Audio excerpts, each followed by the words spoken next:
Today we will start with the course Hydrology and Water Resource Engineering having subject code 301006. It is a part of semester 5 of 4-year civil engineering program. As per Savitribai Phule Pune University, it is having credit point of 3 for theory and 1 for the oral exam. If we'll see its exam pattern, in same exam, which is for first 2 minutes, will have 30 marks weightage, and end same exam, which is based upon all the 6 minutes, with having 70 marks weightage. Plus there will be the oral exam, it will be having 50 marks weightage.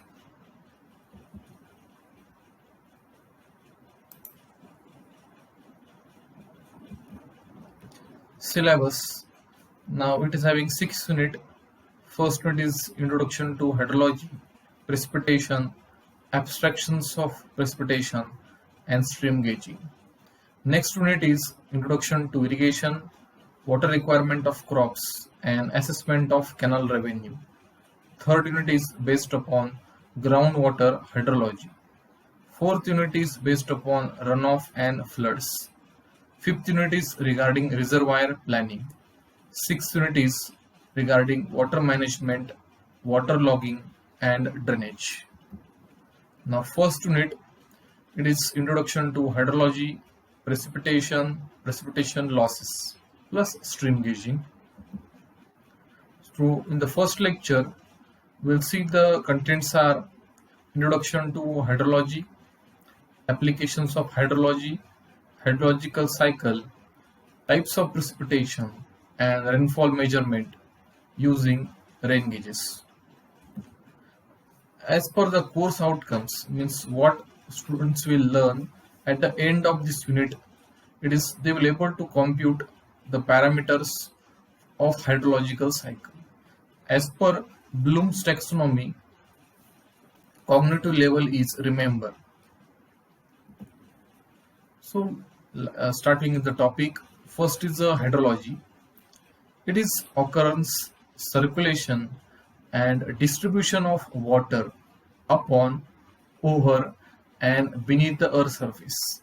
Means water available on the earth's surface, in the atmosphere, and third is regarding the groundwater flow.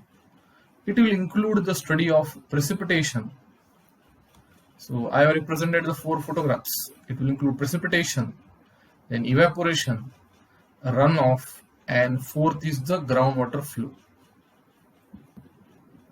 It also includes study of floods and droughts and strategies to negotiate with them. Further, it includes estimation of water resources. Here we'll see that example for dam. We are able to find out different water levels. It will help you to find out volume of water present or stored in the reservoir. Also, by using the contour maps, it is able to estimate what will be the storage capacity of the reservoir. Now, specific talking about the engineering hydrology. Its definition is engineering hydrology is planning, design, and operation of engineering projects for control and use of water. If you talk about the engineering projects, it will include dams, canals for the irrigation purpose. Then this is the cross drainage work. Here the road is present at the top and below it there is a passage for the water to flow. It also includes construction erection of gates across the weirs to control the flow of water. So in the engineering hydrology, we are going to study about its planning, its designing, its operation, as well as maintenance. What are the application of hydrology? If we consider interdisciplinary approach, then its application are, it will be used to find out reservoir storage capacity, means amount of water which can be stored in the dam. Further, it can be used to find out magnitude of flood flows, means it can estimate the probable flood which may occur and various measures which can be taken to avoid the effects of the floods. To design hydropower project means to design the dimensions of the penstock or to estimate what head is required for the operation of the turbine or the location of the power plant, etc., can be studied by the help of hydrology. Also for the navigational projects means to design inland navigation system, we may require to estimate the depth of water required or the width of the canals. Also it is used to design cross drainage work means aqueducts, super passage, then design for the bridges, etc. It is also used to find out irrigation water which is required for the farming purpose. Next topic is hydrological cycle. It is also called as a water cycle, means it is a water circulatory system in which there is a continuous flow of water but in different forms. With the help of a simple example which we have already seen as a water cycle, that is, process starts due to the solar radiation, the water present in the water bodies will get evaporated. Further, as this water rises in the atmosphere, it condenses to form clouds. Clouds travel along with the wind currents along the towards the ground surface. There, further condensation occurs and clouds will pour rainfall on the earth's surface. This water, when it reaches on the earth's surface, it flows back due to gravity to various surface water streams or groundwater, and again due to gravity it will finally reach to the ocean. Third, the cycle will complete and the process goes on in continuous manner. If you want to see this process in detail, we can say that first, water gets evaporated due to the solar radiation from various sources. It may be ocean, it may be from the streams and lakes, it may be from the surface water, means water present on the earth's surface. Then it may be from the soil, whatever the moisture present in the soil that may get evaporated. Water may get evaporated in the form of transpiration. It is during the respiration of plants, they will exhale water plus oxygen. And again from vegetation, this water gets evaporated, it rises in the atmosphere. There, due to condensation, clouds are formed. Clouds will travel along with the wind currents towards the earth's surface. Here, they will further condense to give precipitation. Precipitation on the plain areas will in the form of rainfall, whereas on the mountain tops like Himalayas or Mount Everest, it will be in the form of snowfall. Now, when the water has reached again on the earth's surface, water will flow due to gravity and it is finally going to reach to the ocean. The water which is flowing on the surface of the earth and entering the stream is called as a lateral flow. Next is overland flow or surface flow. It means water which is moving on the soil surface due to gravity. It is called as the surface flow. Further, some part of the water will percolate through the soil. It will get infiltrated. This process is called as percolation. It reaches groundwater table. Again, this water will flow under gravity and again it will emerge out after some time into the stream or enters into the ocean. Finally, all forms of water has reached to the ocean and cycle is going to repeat. This continuous cycle is called as a hydrological cycle. So what are the elements of hydrological cycle? First is evaporation, second is transpiration, means water which is exhaled by the plants. Third is precipitation. Fourth is surface runoff. Fifth is infiltration, and sixth is groundwater flow. So these are the various elements which when continuously run, it will form a hydrological cycle.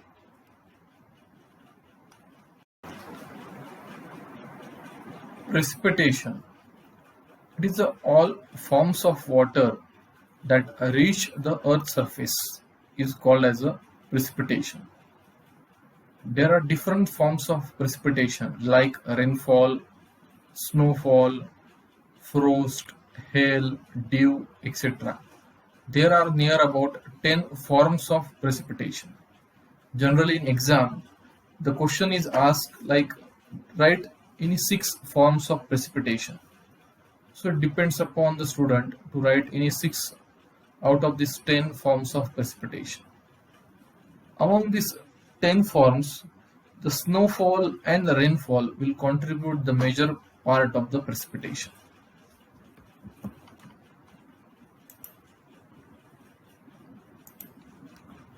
So we'll see the different forms in detail.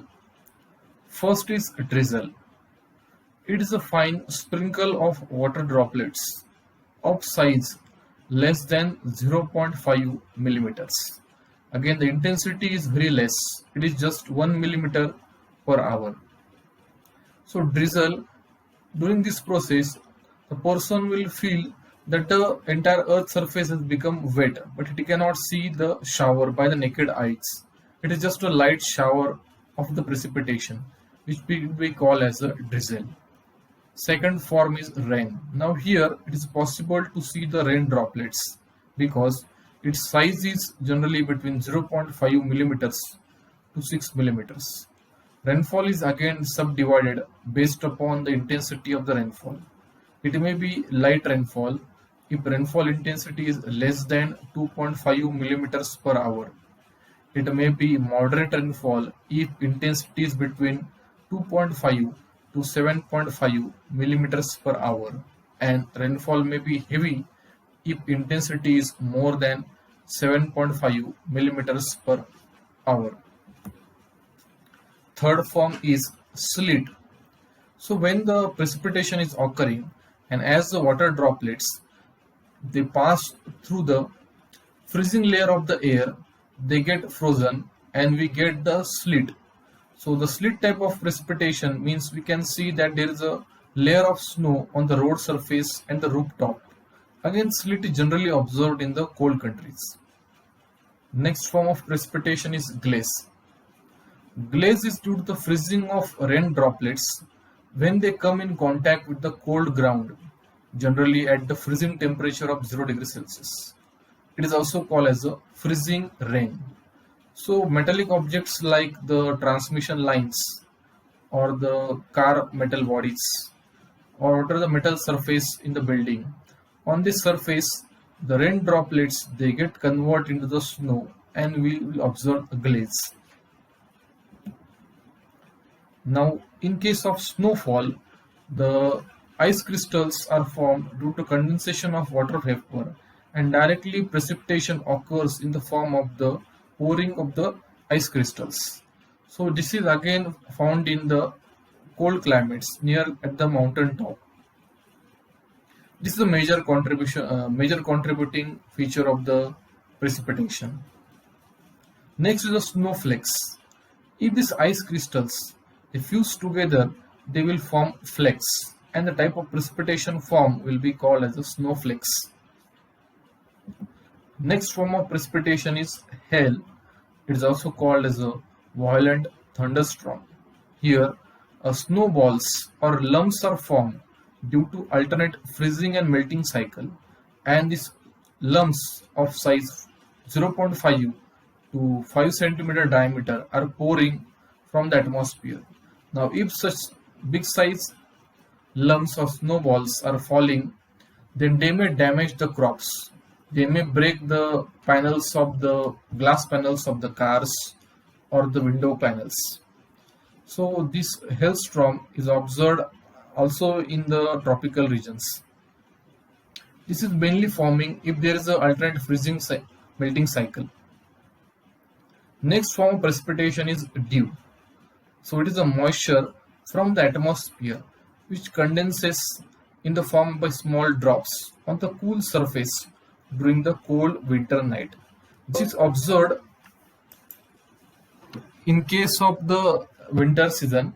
So in the morning we can see the droplets, tree leaves. Frost. It is a feathery deposit of ice formed by the freezing of water vapor of dew on the cold surface. Already we have seen the dew, which is the formation of the water droplets on the cool surface. If this dew will get converted into the ice on the metallic surface, it will be called as a frost. Next is the fog. It is a thick cloud formation due to the condensation of water vapor. Now, if this fog is forming, it will interfere the visibility. It is not possible to see beyond few meters. Again, this fog is found to be formed during the start of the winter season every morning. Next form of the precipitation is mist.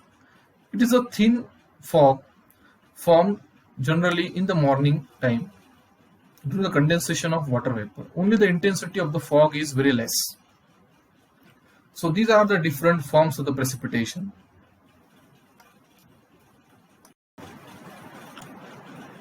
Types of precipitation. Previously, we have seen different forms of precipitation that is reaching on the earth surface. Now here we are particularly talking about the rainfall and its different types. So the three types are convectional precipitation or rainfall, orographic precipitation, and cyclonic precipitation. Now we have to see some definitions required to define these three types of precipitation. First is air mass, a large body of air with similar temperature and moisture characteristics, and it is extended over a large horizontal area will be called as the air mass. Second definition is front. It is a boundary between the contrasting air masses having different properties. One will be the warm air mass, other will be the cool air mass.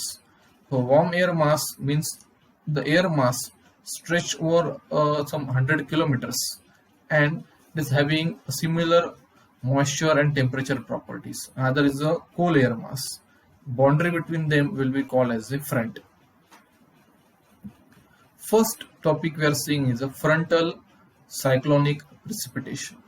Generally, this precipitation will occur when the warm air mass will rise over the cool air mass. Whatever the water vapor present in the warm air mass, it will get condensed, and the precipitation which is occurring will be called as a frontal cyclonic precipitation. Now this is occurring due to the boundary between the two air masses, so it calls heading frontal cyclonic precipitation. There are now two fronts, cold front and warm front, means two air masses. So again there are two subtypes. When it is called cold front, when cold air mass it advances towards the warm air mass, it is called cold front cyclonic precipitation. Warm frontal cyclonic precipitation will occur when warm air mass is rising over the cold air mass. It is a second form. Next type of precipitation is orographic precipitation. Now here, whenever the air mass which consists of water vapor, it will form clouds on above the water bodies. It travels towards the earth surface. Now as it is traveling towards the earth surface, it comes across the mountain ranges. Now whenever there is a heavy rainfall on the windward side of the mountain ranges, due to condensation of these air masses which consist of clouds, if rainfall is occurring towards the side of the ocean, which is called as a windward side, it is a heavy rainfall. But few air mass will carry the clouds towards the other side of the mountain ranges. It is called leeward side, and there suppose a light rainfall is occurring, that type of precipitation on the other side of the mountain ranges away from the ocean is called as the orographic precipitation. Example here is Himalayan ranges, means whatever the Bay of Bengal is providing the clouds, they travel towards the Himalayan ranges. Heavy rainfall occur on the windward side, means on the Jammu Kashmir region, whereas very small amount of rainfall will occur on the other side of the Himalayan ranges. Another example is the Sahyadri mountain ranges. Heavy rainfall occur due to the air masses carrying the clouds from Arabian Sea towards the Sahyadri ranges. Heavy rainfall occurs in the Konkan region, and orographic precipitation means light shower occur on the other side of Sahyadri ranges, which includes Nagar district. So it gets a small amount of rainfall due to orographic precipitation. Third type is convective precipitation. It occurs when, due to the heating of the Earth's surface, the air mass present near the Earth's surface it will rise upward. It is carrying some amount of water vapor. It condenses and gives a rainfall. That type of precipitation is called as a convective precipitation. So here, whatever the air mass which was present over here, it rised up fast due to increasing temperature and the precipitation has occurred. That is called convective precipitation. So this map is showing you the precipitation pattern in Indian Peninsula. Based upon this color pattern, we can see this white color shows small amount of rainfall about 10 inches which occur in the Rajasthan and in the Pakistan region, whereas heavy rainfall is shown by the blue color which shows about 80 inches annual rainfall. It occurs in the northeast states of India as well as to the western coast of the India. So this shows different ranges of the rainfall and there are different rainfall patterns found in the Indian Peninsula region. Now measurement of precipitation. Generally, we are measuring the precipitation in the form of the depth of rainwater standing on the area. Means rainfall is generally said to be occurring in the form of few centimeters, millimeters or inches of rainfall. So in everyday's newspaper, we generally read that this much centimeter rainfall has occurred in a particular day or certain inches rainfall has occurred in the particular day. So rainfall has been measured in the depth. So the instrument used to measure rainfall is called as a rain gauge. There are two types of rain gauges, non-recording type rain gauge and recording type rain gauge. Here in this photograph, there is a simple non-recording rain gauge. It consists of a measuring cylinder. The cylinder is used to measure the liquid in terms of volume. So this cylinder will also measure volume of rainfall, suppose in centimeter cube. Now, formula for volume is area of cross section of the cylinder into depth of the cylinder.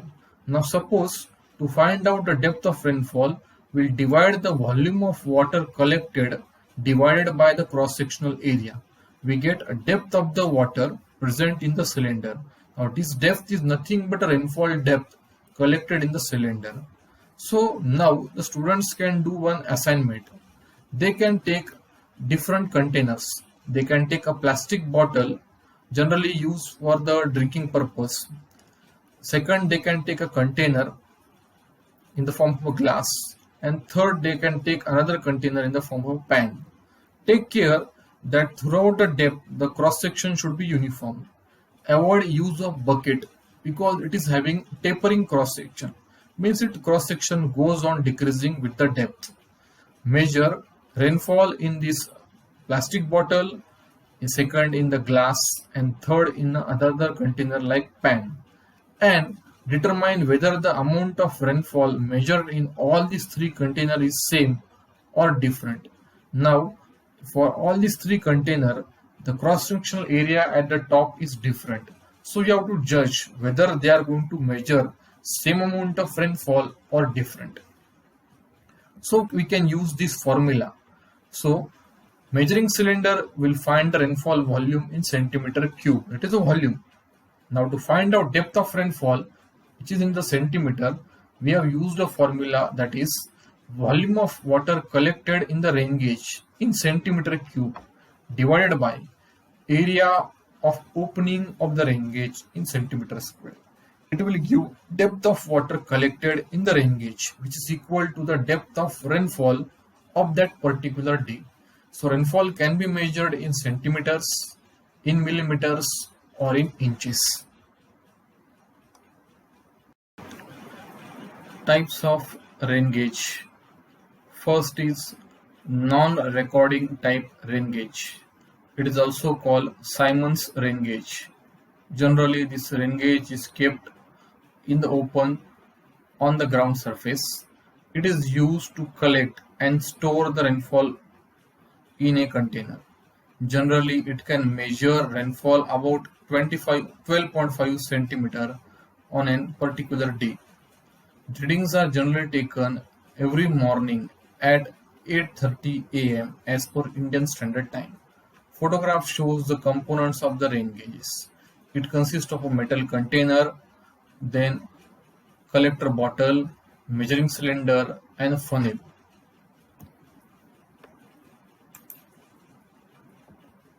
So here we can see this Siemens rain gauge is installed on a concrete platform of size 60 by 60 by 60 centimeter cube on open space. It consists of a metal container. In that, a collecting bottle is kept, which is used to store the rainfall water for a particular day.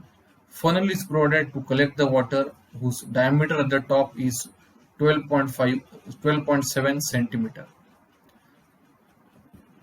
Now, there are some criteria for selection of a site to install a rain gauge station. Generally, we should select an open site having a minimum area of 6 meters square. Any building nearby the rain gauge station should be away by twice its height. Suppose height of the building is 6 meter, then rain gauge station should be installed by at least 6 meter away from the building.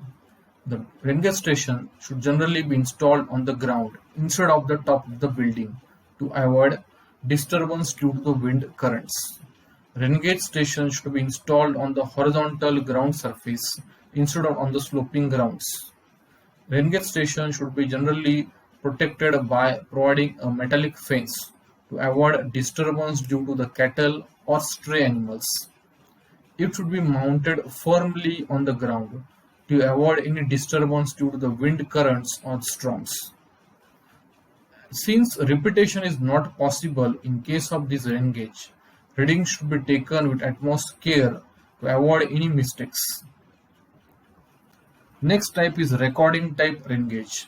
Here, recording arrangement is provided to measure rainfall intensity, duration, and total depth of the rainfall. Nowadays, these recording rain gauges are preferred over the non-recording type, that is the Siemens rain gauge. There are three types of recording rain gauges. It is USWB, means United States Weather Bureau tipping bucket rain gauge, weighing bucket rain gauge, and float type rain gauge. First is USWB, tipping bucket rain gauge. It consists of a funnel which is used to collect the rainwater. It further transfers the water to this bucket. Generally, there is a pair of bucket with a counting mechanism and the receiver. This set of bucket will tip about this horizontal axis. This is a seesaw arrangement. Once this bucket will collect 0.25 millimeters of the rainfall, it gets full and it tips down, means it's go down and spill that water in the collecting chamber. Another bucket comes up in the receiving position to collect further 0.25 millimeters of rainfall. Once it gets full, again it will tip down and make arrangement for the second pair of the bucket to come up. This tipping action goes on continuously. It is in the repetitive cycle. Every tipping of the bucket will complete an electric circuit. This is connected to an electric pen which will mark a point on the chart which is wrapped around a drum which is moving continuously with the help of a clock driven mechanism. Every mark on the chart is representing 0.25 centimeter rainfall has occurred. Now we'll measure number of marks.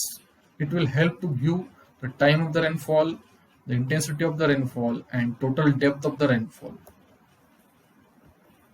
Now here this chart is provided. This number of dot shows that every dot is equal to 0.25 millimeters of rainfall. By measuring number of dots, we can find out total depth of rainfall which has occurred in a particular day. If these dots are closely spaced, means intensity of rainfall was high. If they are widely spaced, means intensity of rainfall was less. On the x-axis, we get the duration of the rainfall, or during which hour of the day rainfall has occurred. That data can be provided. This figure shows the arrangement of the tipping bucket. This bucket is tipping about this horizontal axis. Second is weighing bucket type rain gauge. Here, first the funnel provided at the top will collect the water. It will transfer it to the weighing bucket. Bucket is kept on the weighing platform. As buckets start getting filled with the water, this bucket starts going down, and the movement of this bucket is transferred to the pen through the system of levers. Movement of the pen will show the amount of rainfall it has occurred. This pen is marking on a chart again, which is wrapped around a drum and moving continuously with the help of a clock driven mechanism. Rotation of the drum is set as per the time scale. Now this graph plotted on this chart will give the cumulative rainfall. Cumulative means total amount of rainfall occur for a particular span. It may be for 1 day, 1 week, or 1 month. We get continuous plot or continuous graph, which is called as a mass curve. Slope of the mass curve will give the intensity of the rainfall.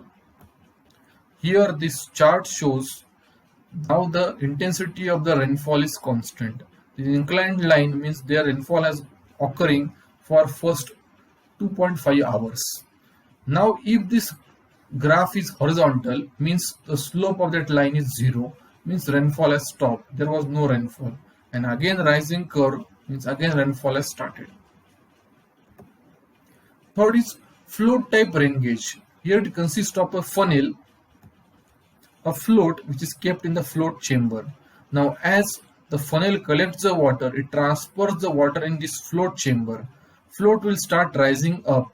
It is connected to the electric pen and it will mark the rainfall on this chart.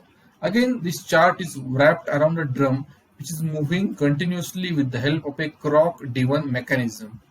As this float chamber becomes full with water, the siphon action will take place and this entire water will be collected in the further collecting bottle. This float chamber becomes empty, float comes down and become ready for the next measuring cycle. Here is the graph which shows that this rising line means the float was rising up in the float chamber. This straight downward line represents the float chamber was made empty. Again this next rising line, again a vertical drop means again the float chamber was made empty. So this plot is used to get mass curve and a continuous profile to get total amount of rainfall, then duration of the rainfall as well as intensity of the rainfall. Generally, float gauge is commonly used by the Indian Meteorological Department to measure rainfall. Still today, Simon rain gauge is used as a supporting instrument to measure amount of rainfall occurred in a particular day. The modern rain gauges includes radar measurement. It uses electromagnetic waves to find out the position where the rainfall is occurring, the type of the rainfall, the motion of the clouds. It can also use to forecast where rainfall is going to occur and what will be the intensity of the rainfall. Generally, weather radars or Doppler radars are used to study the motion of the clouds. It also helps to find out rainfall intensity. Generally, these radar instruments are measured on the ground and kept free from any obstructions. This figure shows different types of the radars installed on the ground to measure amount of rainfall. Nowadays, telemetering devices means self-reporting rain gauges are used. Generally, they are installed on inaccessible areas. It consists of the tipping bucket rain gauges. Every tipping action is sent to the base station and we plot on the graph and we get a continuous cumulative rainfall. Generally, this telemetering rain gauge station